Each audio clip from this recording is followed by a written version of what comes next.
Hello, everyone. Yes, we're going to tell the story about hitchhiking to Alaska. But first, I would like to say that in telling my stories, I realize the things I talk about are almost ancient history. And some of you may be wondering just how old I really am. I won't tell you my age exactly, but I will show you one of my favorite toys from my childhood. That should give you a clearer idea of my age. This photo is of an old Star Wars toy I used to play with, and some of you may recognize it as an old Death Star, or Star Wars Death Star. It's probably worth a fortune by now, and in any case, I hope that clears up the question about my age. I realize that traveling to Alaska is not that big a deal today as it was in my youth. You have to realize, though, that Alaska wasn't even a state when I was born. I was only 5 years old when Alaska became a state in 1958. Hitchhiking to Alaska, however, is another story. They made a movie about a guy named Chris McCandless who hitchhiked the Alaskan Highway in 1992. The movie was titled Into the Wild. And frankly, my first thought was that someone had somehow stolen my story, as I had hitchhiked to Alaska 16 years before Chris did it. The Alaskan Highway in 1976 was muddy gravel except for the first 16 miles of it, which led to an oil refinery. The Alcan was about 1,700 miles long when I traveled it. I also had to sneak into Canada to get there. Alaska was a big deal when I was a kid. I remember in 4th grade we had an assignment to write the tourism commission of any state of our choice. I chose Alaska because it was the largest state and the furthest away. British Columbia held a special spot in my imagination in that my parents had purchased some used bunk beds from a neighbor that had this decal stuck on the end of it. I used to look at the decal and wonder what it must be like in British Columbia. And the British part of it made it sound so foreign and exotic. As you probably noticed, this story, like many of my stories, involved hitchhiking. And you might be thinking I must have been a hippie because only hippies were hitchhiking in the 1970s. I was just a poor guy from a poor background who just happened to be born at the right time to take advantage of the hippie hitchhiking craze. My childhood friends and I were hitchhiking at the tender age of 9 or 10, way back in 1962 and 1963. We would regularly hitchhike to our favorite city park to fish for crayfish, or what is commonly known as crawdads. My story begins in late August of 1976. A friend of mine, who I will call Mike, found out I was hitchhiking to Oregon to take some pictures of the coast. He said he would like to go along. I said, fine, let's go. So we began planning our trip. A week or so later, he asked me if another friend could go along. This request was a little odd in that the person he wanted to go along was my best friend's girlfriend. I will call her Connie. And after buying a backpack, a tent, and sleeping bag, I had about $100 to my name. Another hiker might be a help on the trip. And my only pair of shoes at that time was an old pair of combat boots that I had sanded down to plain leather. The right boot's sole was separating from the boot near the toe. I was able to fix that with some epoxy-type glue. My dad got wind of my trip and told me I was probably going to freeze to death in the mountains of Montana. More on that later. After 2 weeks of talk and preparation, we finally hit the road. We started hitchhiking from a small suburb northwest of Kansas City, Missouri, called Platte Woods. The highway was Interstate 29, which runs north to St. Joseph, Missouri, Omaha, Nebraska, Council Bluffs, Iowa, and Sioux City, Iowa, and Sioux Falls, South Dakota. We were basically following the same route that famed explorers Lewis and Clark took on their journey west in 1806. The trip up to Sioux Falls was pretty uneventful, and some might call this stretch of the highway dull, but it's far from that. The high Los mounds that border the Missouri River's boundaries are absolutely beautiful. The only ride I remember clearly on this stretch was with a 70-year-old man driving a 1959 Chevy station wagon. His straw cowboy hat definitely set him apart. He didn't talk much, though. Another notable sight was the grave and memorial in Sioux City, Iowa, to Sergeant Floyd, the only member of the Lewis and Clark expedition to die on the trip. Arriving in Sioux Falls brought back memories. A girl I knew in high school's family bought me a bus ticket from Kansas City to Sioux Falls to spend the weekend with an artist friend of theirs and his wife. I was so naive, I thought they were just doing it to be nice. It turns out it was a ploy to get me hooked up with their daughter. He was from Cannon Beach, Oregon originally, and his name was Richard Gorsuch. I think he moved back to Cannon Beach years later. It was my first bus trip and my first trip far from home. Traveling across South Dakota was uneventful, at least until we reached Spearfish, South Dakota.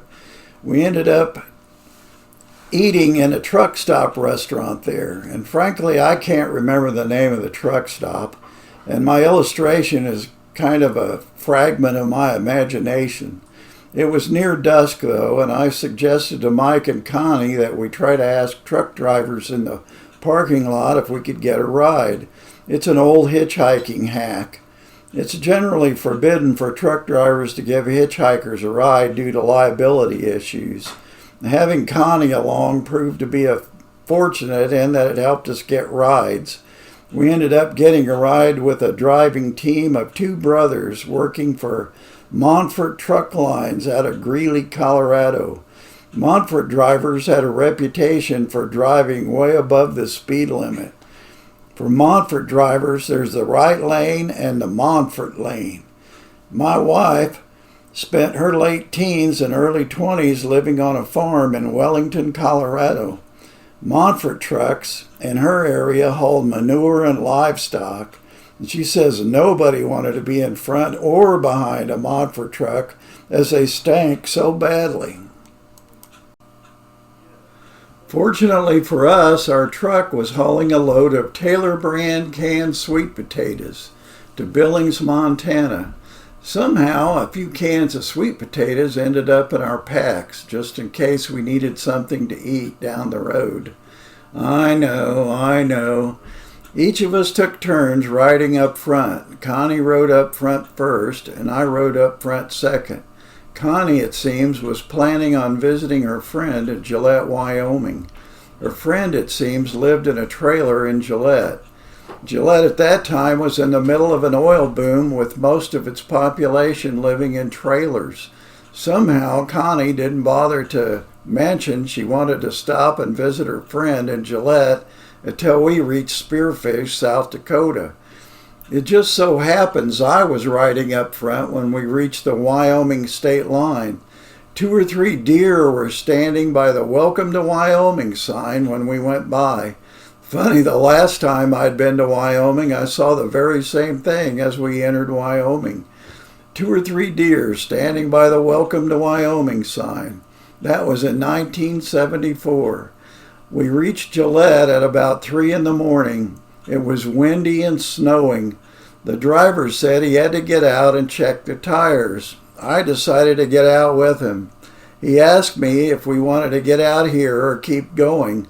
I looked out over the landscape to the north. Nothing but trailers as far as you could see with their porch lights on. I could just see us pounding on doors at 3 o'clock in the morning in a blowing snowstorm. I told the driver we wanted to drive on. If Connie was mad about that, she didn't say anything about it. About dawn, we rolled into Billings, Montana. I remember seeing some high buttes to the west as we approached town. They looked awesome in the morning light. Our host stopped to get some fuel before they continued on to their final destination, a warehouse in Billings. Our host offered to buy us what they called a Montana breakfast if we would unload the boxes of canned sweet potatoes they were hauling.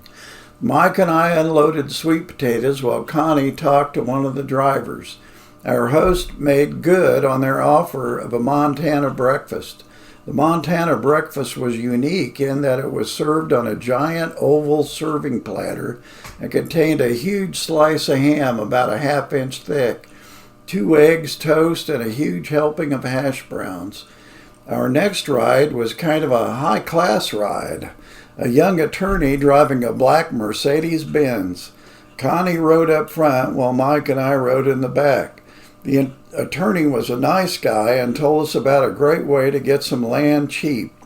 He said the Homestead Act was still in place, but was set to expire soon. He said we could get 20 acres of land for about $1,500. All we had to do was claim it as mining property and put at least $300 a year into it for 5 years, and it would be ours. The only drawback was it was usually on the side of a mountain. I was wearing old blued up combat boots for a reason. The lawyer dropped us off in an area that looked like the middle of nowhere. They don't call it Big Sky Country for nothing. Actually, I like Montana. On my first trip there back in 1974, I remember seeing speed limit signs that read, "Drive at a reasonable speed." I had heard from a native once that the speed limit was put in place to help state senators get to the Capitol from their home districts quickly and without speeding tickets. Makes sense. The next leg of our trip would prove to be the most interesting in many ways as we spent our time wondering how we were ever going to get a ride from the middle of nowhere and eating some Taylor brand sweet potatoes that somehow ended up in our packs. We saw a blue and white Volkswagen van combi approaching from the east, driving slowly on the shoulder with a red flag being held out the window by the driver. The driver was a guy named Riggin. He spent his time going back and forth across the United States picking up hitchhikers. The red flag was to warn drivers he had to drive at a slow speed. He had just replaced the engine in his van and had to drive below the speed limit to break it in.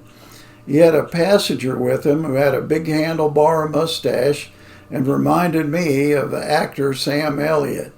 He told me that Riggin was from a fairly wealthy family in Washington State and that's how he was able to spend his time picking up hitchhikers.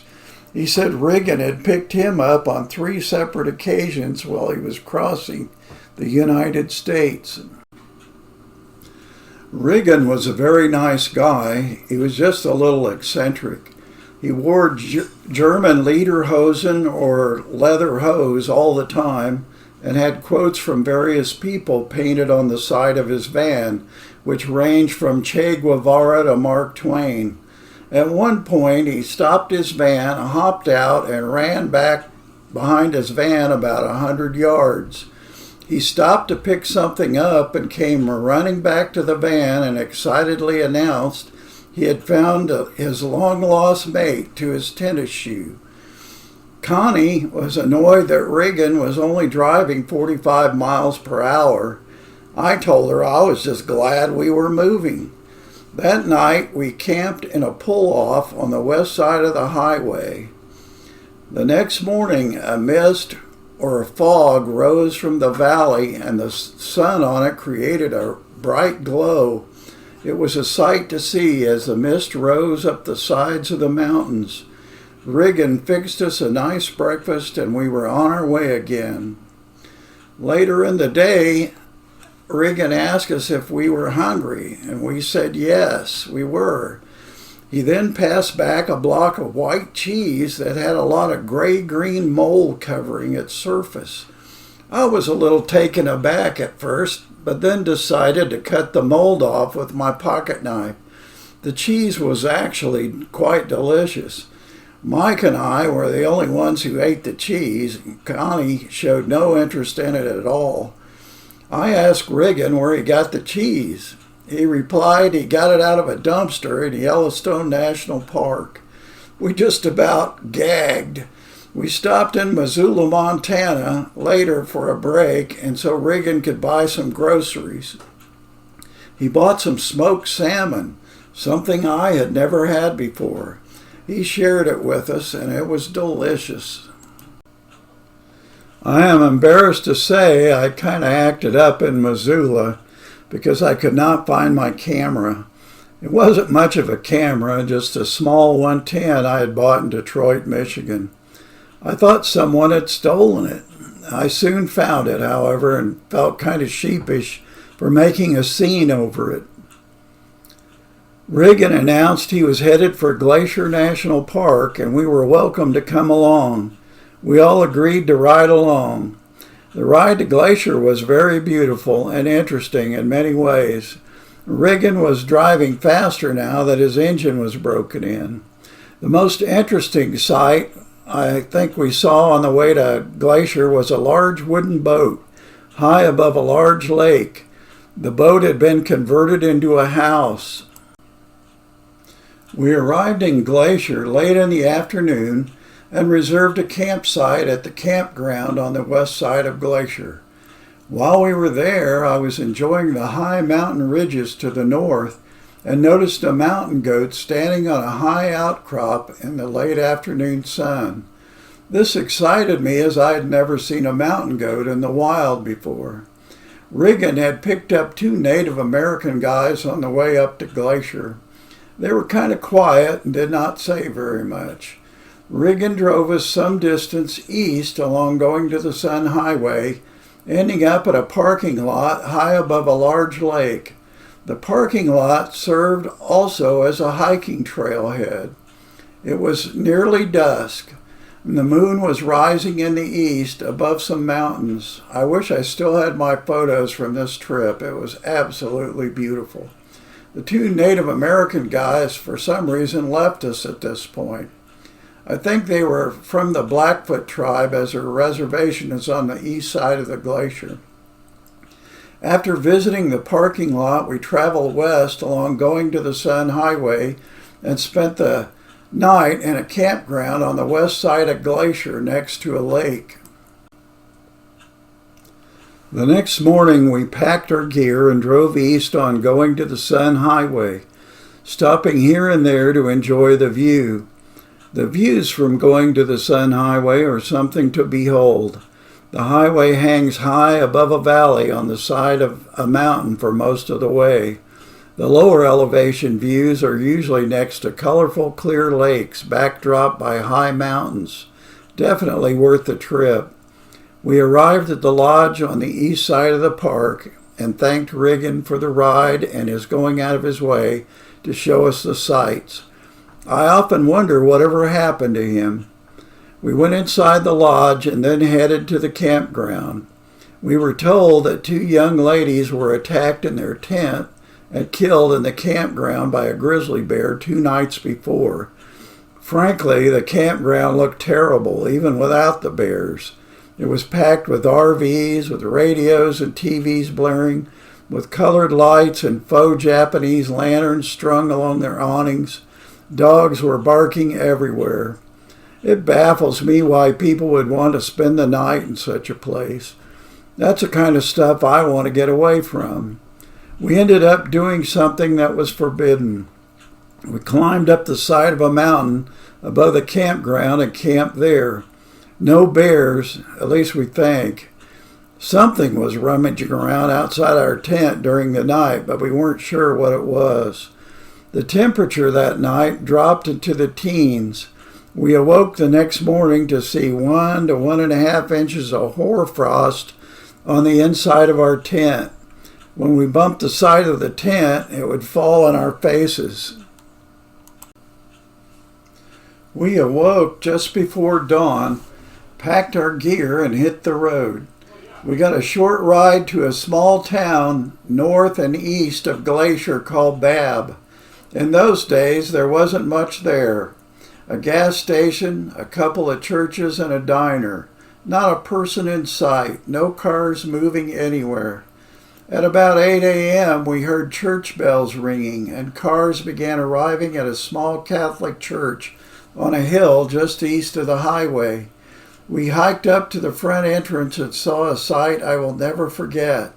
A large group of people on horseback and on foot were approaching the church through high prairie grass from the northeast. Women in long dresses were holding the hands of their children and leading them along.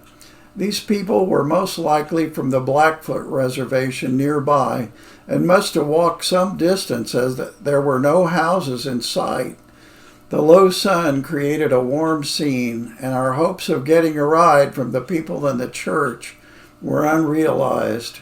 We were able to get a ride, however, and we decided to create a sign after that read North Pole in an effort to disarm fearful drivers with some humor. We also did the leg thingy featured in the old movie It Happened One Night with Clark Gable and Claudette Colbert. About noon, we reached the Canadian border. I was excited as I wanted to enter Banff, one of Canada's most beautiful national parks. I had only been to Canada briefly 2 years before with some friends. I crossed into Windsor, Ontario, the only place in Canada that is south of the United States. This trip was going to be epic, I thought. Connie and Mike asked if I could stay with the packs while they checked with Customs to see if we could enter Canada. Customs informed them that we had to have proof of medical insurance to enter Canada, as we could not use the national health insurance if we were injured or became ill. None of us had health insurance, so that ended our Canadian travel hopes. Our relationship was becoming strained. On the way to the border, they expressed an interest in going back home. This bothered me, but I pretended that I was unfazed. I also told them that would be fine, but the tent was mine. They might have to sleep exposed to the elements on their trip home. That ended their talk on heading back home, so they decided to go to the gift shop and get some souvenirs. I tried getting us a ride in the meantime. No one seemed interested in giving us a ride. One red Ford pickup truck with about 5 Indigenous males pulled over. 2 of the males were sitting in the bed of the truck near the cab.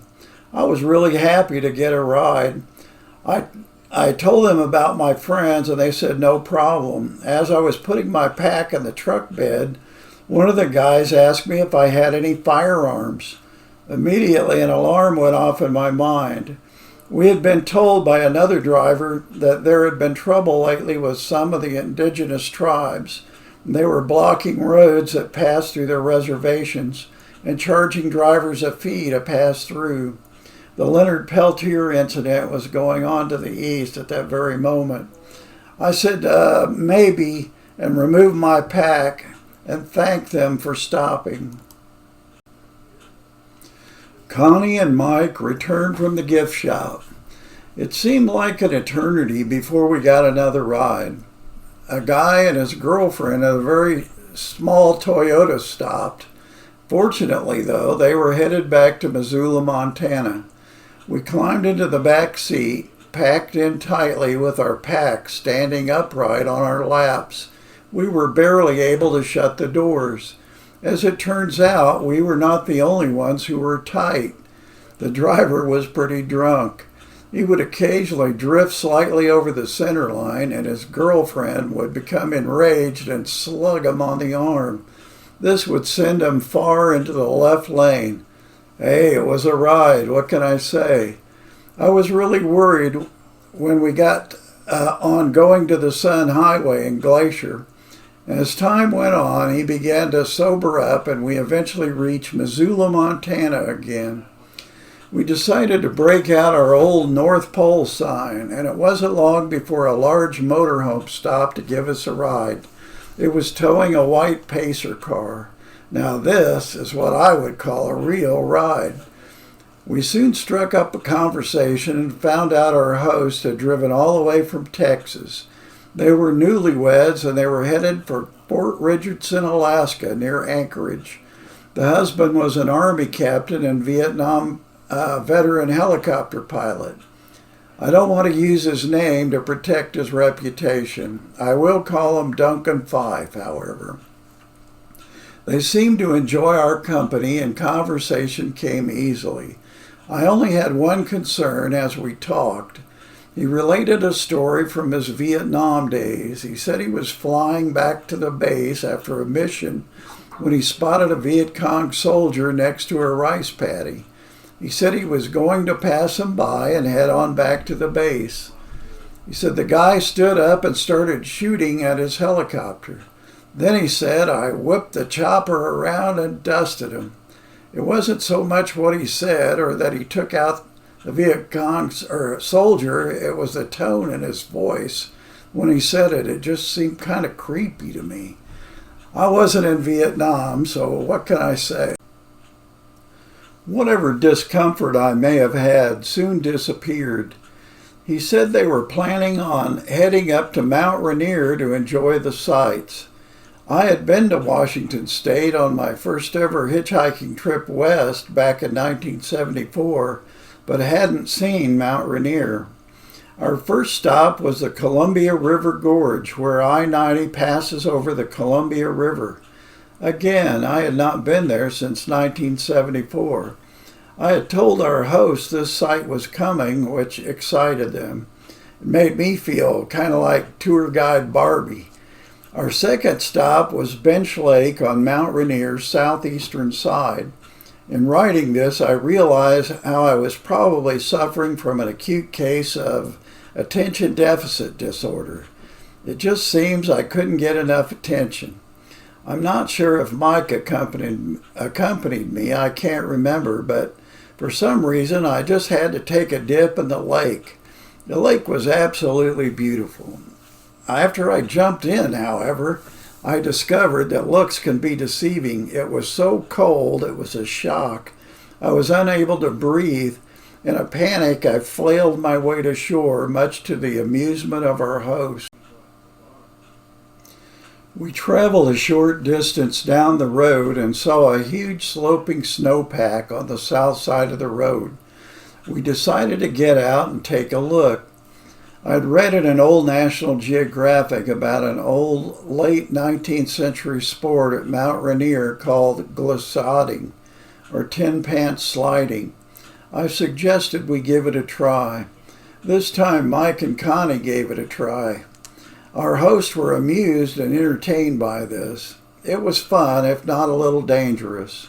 Our next stop was at a very deep and narrow canyon called Box Canyon. I again spotted an opportunity to show off. In retrospect, it wasn't a very smart thing to do, as is most of the things I have done. A large tree had fallen across a chasm at a slight tilt, with the root end lower on the west side and the treetop higher on the east side. There was a bridge over the chasm about 20 to 30 yards to the south of the tree. Getting to the tree was dangerous in that the bank had slid down with the tree. I had to slide to the base of the tree. Had I missed the tree or slid to the side of the tree, I would have gone to the bottom of the canyon about 150 feet below. It was difficult to shinny up the tree as it was at such a steep angle. My friends and our host seemed to enjoy the performance as they photographed the whole thing. We passed Mt.Rainier in late evening. Huge snow blocks that had tumbled down its side were well illuminated in the setting sun. I was awestruck and instilled in me a desire to climb Rainier, if not Rainier, another mountain like it. Our next stop was at a campground on the southwest side of Rainier. A very high waterfall was just north of the campground. The next morning we headed for Seattle as the captain had to check in at Fort Lewis McChord to get final instructions before he started for Alaska. We also dropped his pacer car off at the wharf so his car could be shipped up the inland passage. We spent some time sightseeing in Seattle. We visited the Space Needle at the site of the old Seattle World's Fair, or the Century 21 Exposition of 1962, and took a ride on the monorail, which, if I remember, only cost about 40 cents. It was very quiet in those days. We rode up front just behind the driver. I remember reading about it in the 3rd grade in My Weekly Reader, a sort of newspaper for grade schoolers. In those days, I never thought I would ever get to see any part of it. I remember seeing a Trader Vic's sign on the side of a building as we rode the monorail. I was kind of amused as there was one in Kansas City, and I had no idea that it was a chain business.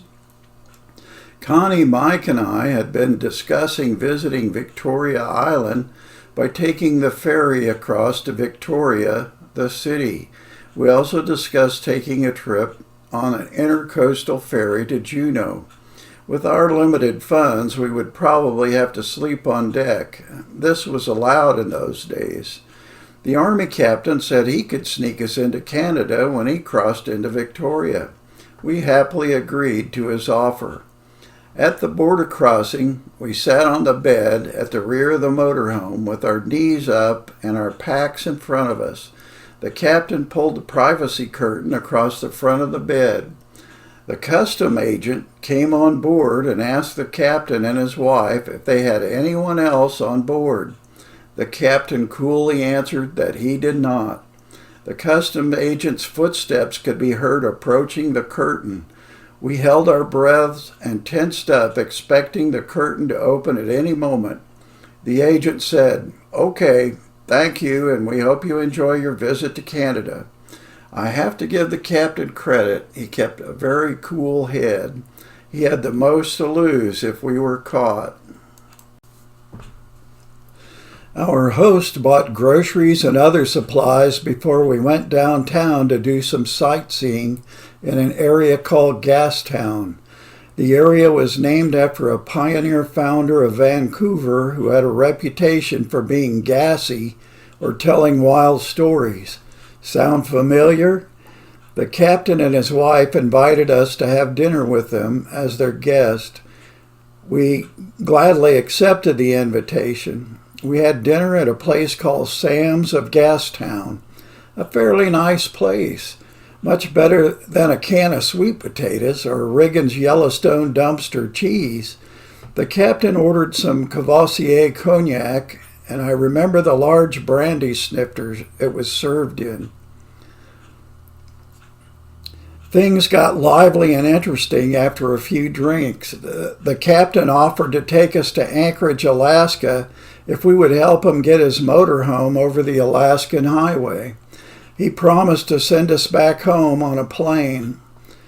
How could we refuse? After spending the night in an RV park, we set out early, driving up the Fraser River Valley. The scenery along the river was very beautiful, and I will never forget the high hills and the beautiful green-blue color of the Fraser. We drove until we reached Hatchet Lake, or Lac La Haque Provincial Park. This was my British Columbia dream fulfilled. We spent the night at the campground there, and the next morning I got up early and walked along Lac La Haque's shoreline. A heavy fog was lifting from the surface of the lake. As the morning sun slowly broke over the mountain to the east, the fog turned a dark reddish pink, one of the most beautiful sights on our trip. Later in the day, we stopped at the famous Hell's Gate on the upper Fraser River. The name was given to this cataract in the gold rush days of the 1890s. It was pure hell for prospectors trying to get past it by water on their way to the gold fields of the Yukon Territory, thus the name. Our next stop was probably one of the most memorable, at least in my mind.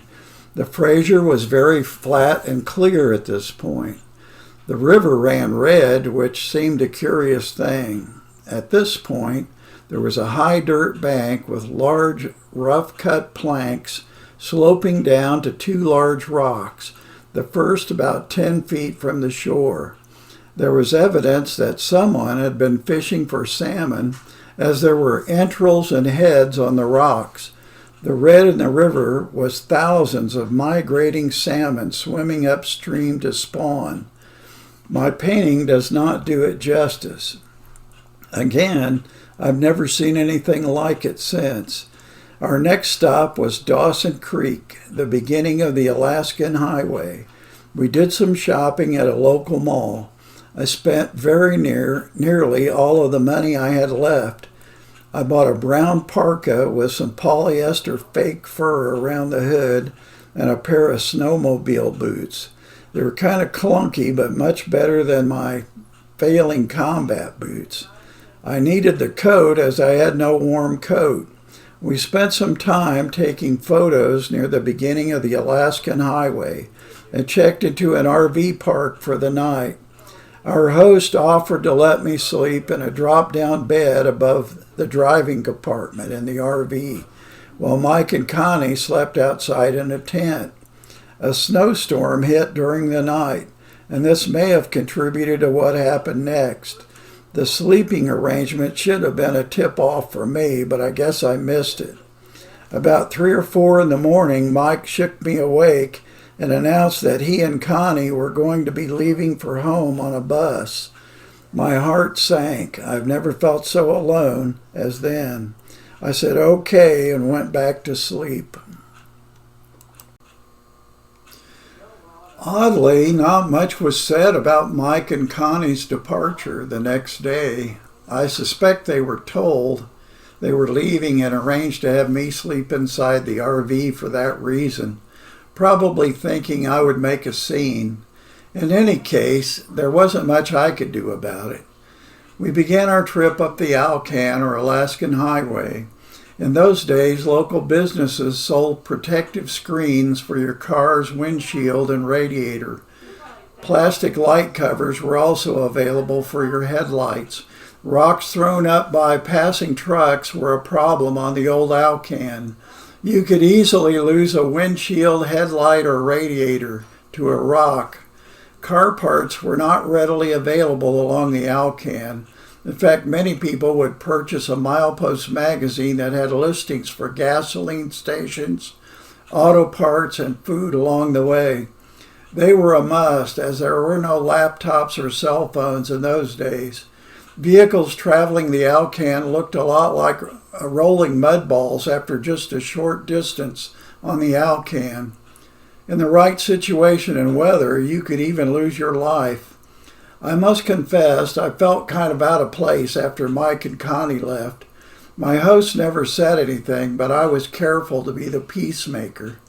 The first bump in the road on our trip was the death of the captain's wife's horned toad.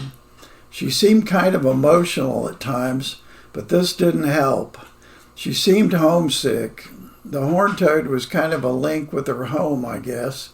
The next bump was a speeding semi-truck that threw a rock into the RV's windshield on the driver's side. The captain was furious. He collected a large bowl from the RV's cupboard and filled it with rocks. He ordered that any truck seen blasting down the highway would have rocks thrown into its windshield on his signal. Well, that's what happened to about 5 trucks. That's all I'm going to say on that point.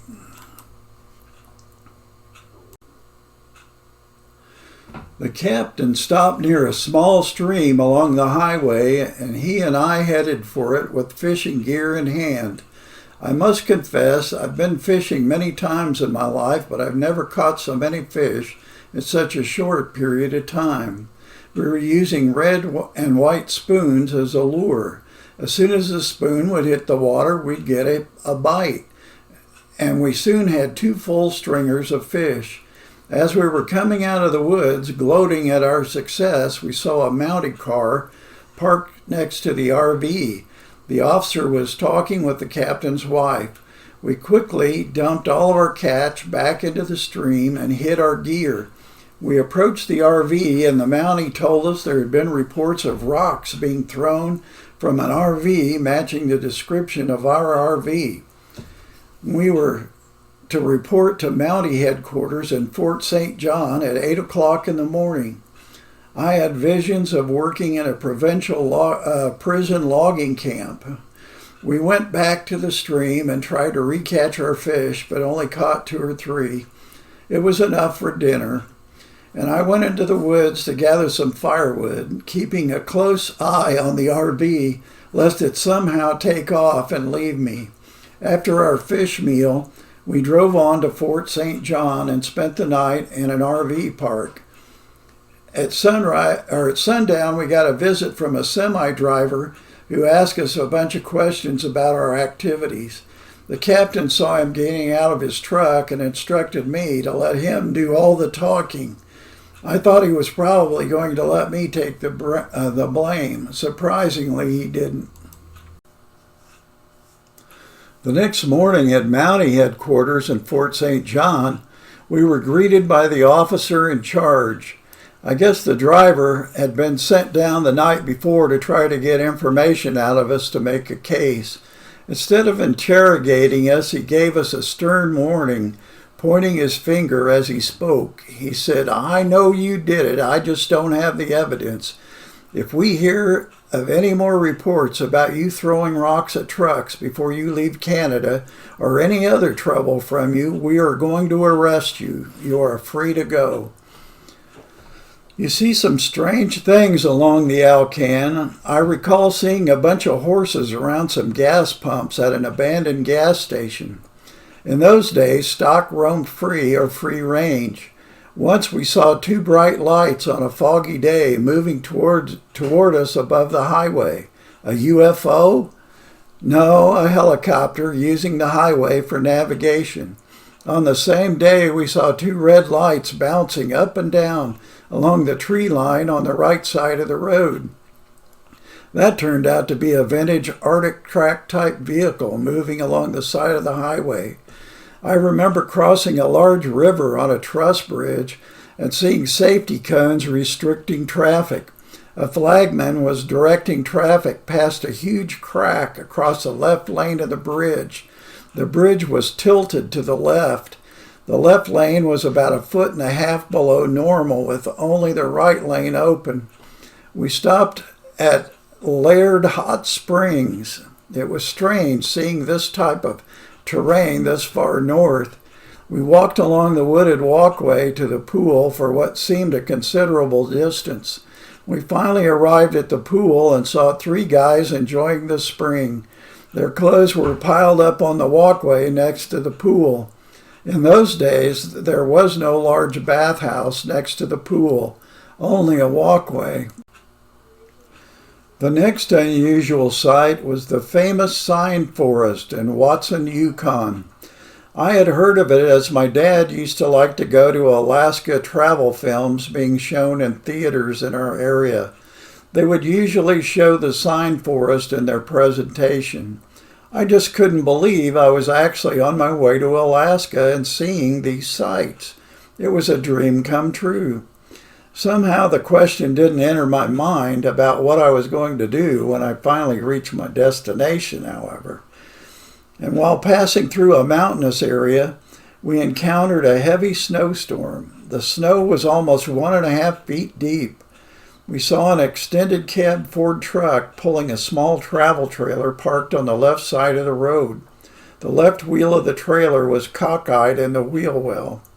An Army sergeant and his daughter were heading south for the lower 48 when they stopped to have the left tire changed on the trailer. The guy who changed the tire didn't fasten the lug nuts on the wheel tightly, and 3 of the lug nuts came off. We stopped to help. In those days, you stopped to help people, as it may mean the difference between life and death. It could also be you in the same situation. We pondered what to do. It was perplexing as there were only 4 lug nuts on each wheel. Nobody seemed to know what to do.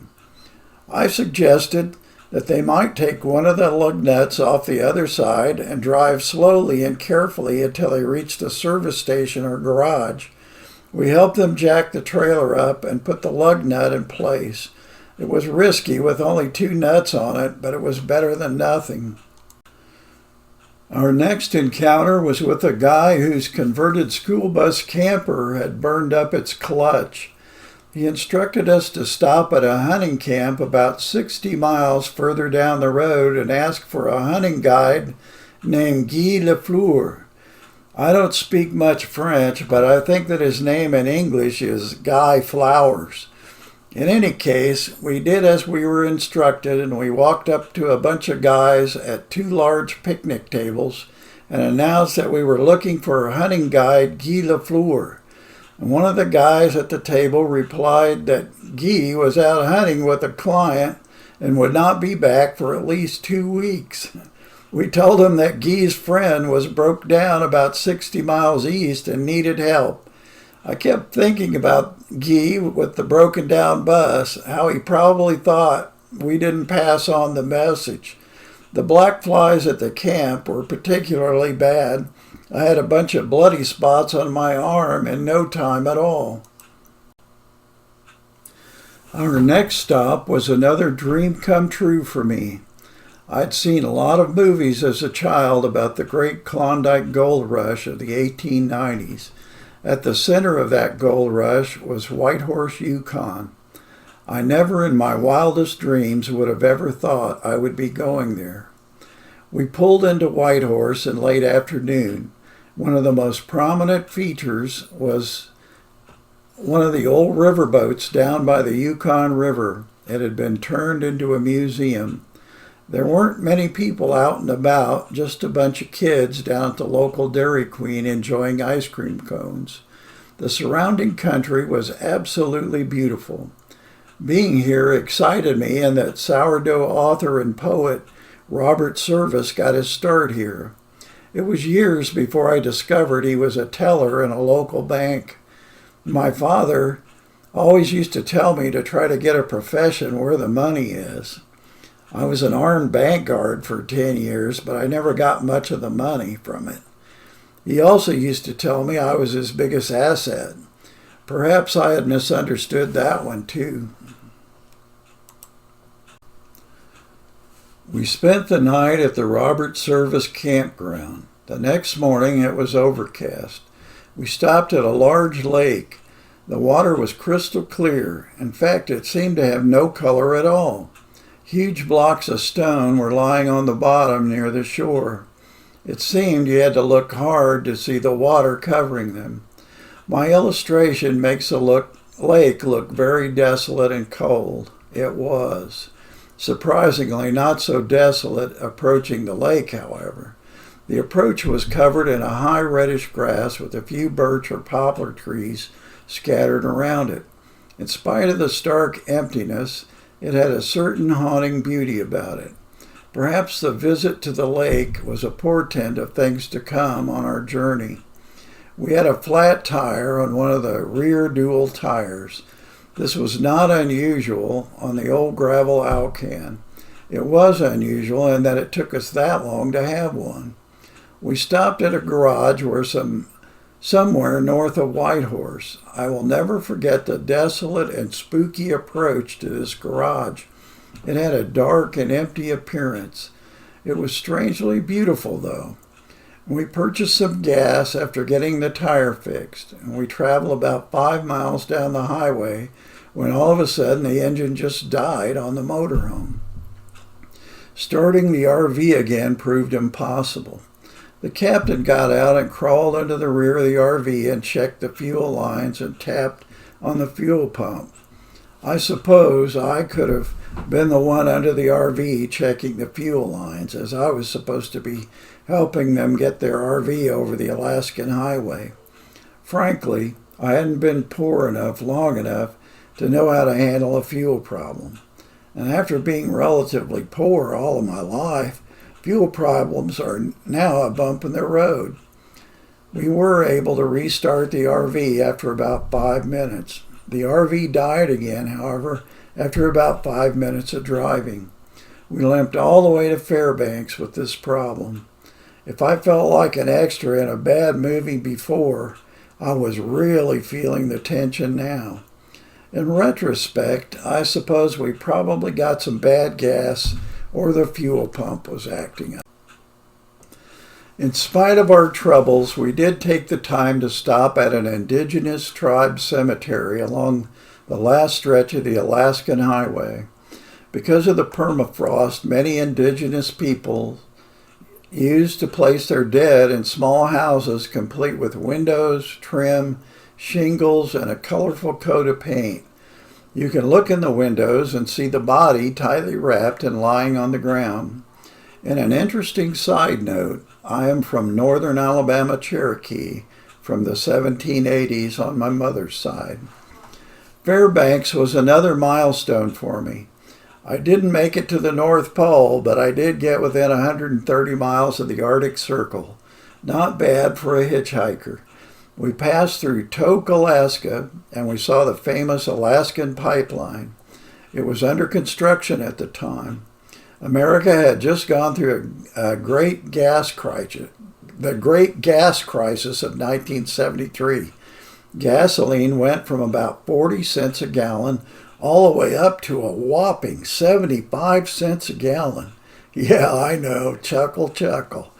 Today, the highway we were on is called the Glen Highway. In those days, it was called the Glen Allen Highway. Why the change, I do not know. The drive down to Anchorage was unbelievably beautiful and colorful. At one point, we stopped and viewed what we thought to be Mount Simpson. We did see an army bus that had hit a frost heave in the highway and had left the road. It was standing on its nose among some trees. Thankfully, no one was seriously injured. Frost heaves are fairly common and have a lot to do with the permafrost. Just think of them as natural speed bumps, and some of them are pretty high, close to 2 feet high. The fuel problem we had disappeared somewhere around Fairbanks. When we arrived in Anchorage, it was overcast. My mind went back to my early elementary school days of the early 1960s. We would have to read a small newspaper-type publication called My Weekly Reader. I remember reading about the Anchorage earthquake and marveling at the destruction and force of it.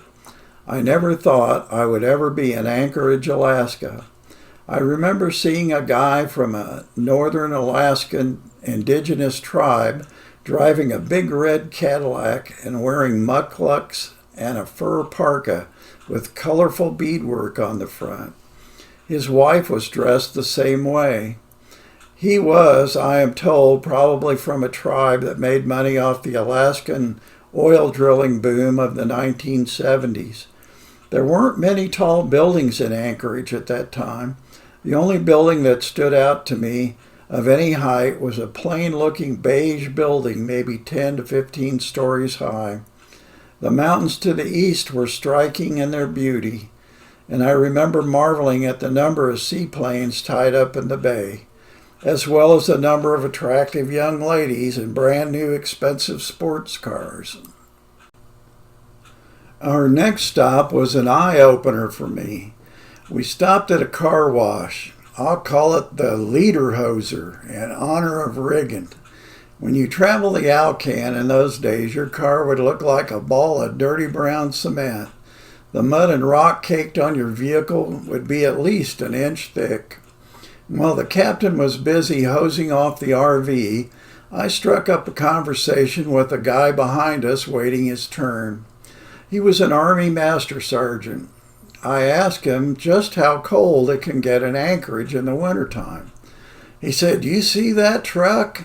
I remember one time when it got down to 75 below. I had 2 engine heaters on it. I went out and climbed in, and the vinyl seats broke like glass when I sat down on them. I shut the door and the back glass shattered and fell out. I went to start it and it was frozen solid with 2 engine heaters on it." That story was very sobering for me. I finally realized I was in a very serious situation. I never mentioned to my host their promise to send me back home on a plane if I would help them get their RV over the Alaskan highway. I kept quiet and waited.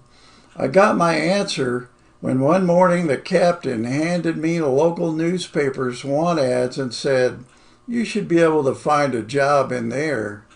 I asked him if it would be all right if I called home to let my family know where I was. I was thinking more like to let them know where to claim the body. My sister Valerie answered the phone. She told me my dad was in the hospital with a really bad ear infection, but he was okay. When I returned to the RV, I put on a really sad and troubled appearance with my head hung down. I didn't say a word, and they asked me what was wrong, and I told them my dad was in the hospital and was dying of cancer. I added that I sure wished I could be there with my dad in his last hours. The captain said, "Well, we could send you home, but you would have to pay us back." I said, "Really? Sure, I'd be glad to pay you back. Thank you so much." "Yeah, I know. I could probably run for Congress or president or something." Actually, I did plan on paying them back, but when I got back, I discovered I had practically no money to pay the rent and to get started again. I put it off, and then I got a letter from the captain saying he was going to sue me if I didn't pay him back. I took the attitude that he was the one who promised to send us home if we went to Alaska with him. I guess, though, he was probably only thinking about Connie or Mike when he said that. In retrospect, he probably did not want to get a lawsuit started with all that took place in getting me into Canada and the rock throwing incident. That might reflect badly on his military marks. I was booked on a flight back home to Kansas City. Flew from Anchorage to Seattle or SeaTac on Alaskan Airlines, and from SeaTac to Kansas City on United Airlines. On the flight from Anchorage to Seattle, I got into a lively conversation with some guys in the military. We had a good time shooting the breeze. One of the guys was coming from ADAC, an isolated base with notoriously bad weather. The stewardesses seemed kind of amused by our storytelling. And when I landed in Kansas City, I didn't have a cent to my name. I was wondering how I was going to call my family for a ride home. I asked around for a quarter, the price of a phone call on a payphone in those days, and no luck. I finally asked a skycap for a quarter. He seemed a little perturbed, but gave me a quarter anyway. I thanked him for his kindness and called my family. My friend Connie lived in a small community of Platte Woods. I lived in a small town just south of Platte Woods called Parkville. I had to go to Platte Woods to shop for groceries. I happened to be at the local Kmart in Platte Woods getting a new tire for my 1963 Falcon station wagon. Who should I meet but Connie? She was shocked to see me. I snidely but kindly said, "I'll bet you never thought you would see me again, huh?" She asked me if I went all the way to Alaska, and I said yeah, and told her about flying home on a plane. I did not mention how hard it was to get my ticket. Another interesting side note, 2 days after I left Anchorage, a commercial airliner slid off the end of Anchorage's airport's runway on ice. I got out, I think, in the nick of time. I never did ever see my friend Mike again. I just want to say thank you for watching my video, and if you would, please hit like and subscribe. And if you could, tell your friends about my site. I appreciate it. I do the best I can. For an old man, thanks again.